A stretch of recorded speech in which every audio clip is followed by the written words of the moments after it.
Hello and welcome back to the channel. In today's video, we're going to take a look at NyListView. NyListView, if you're not familiar, is just a wrapper around the ListView widget in Flutter, but it gives us some extra functionality. So yeah, without further ado, let's jump into some code just so you can see how it works. So the NyListView widget has two parameters that are required, and that is child here, that contains the build context and also the data. And then we also need to provide the data parameter here, and this just will contain the data that's going to get passed into this parameter here.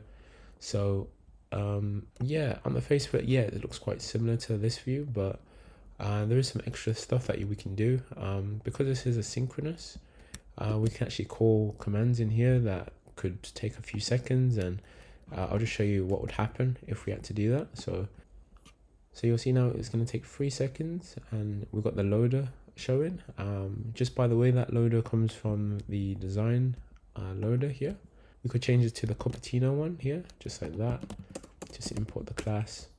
And now if we build and run, you'll see now we get the Cupertino loader instead. So yeah, it means that you could call like an API inside here and then just wait for the data to be returned. And then once it is returned, just return that in the child widget here. So yeah, really easy.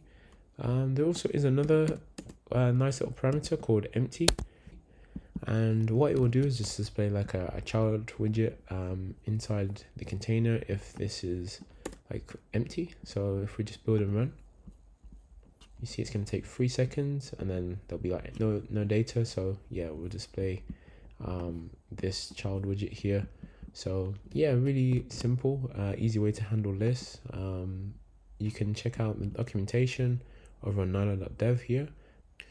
There is also another really cool property that I'll show in another video, but I hope you enjoyed, and I'll see you guys in the next one.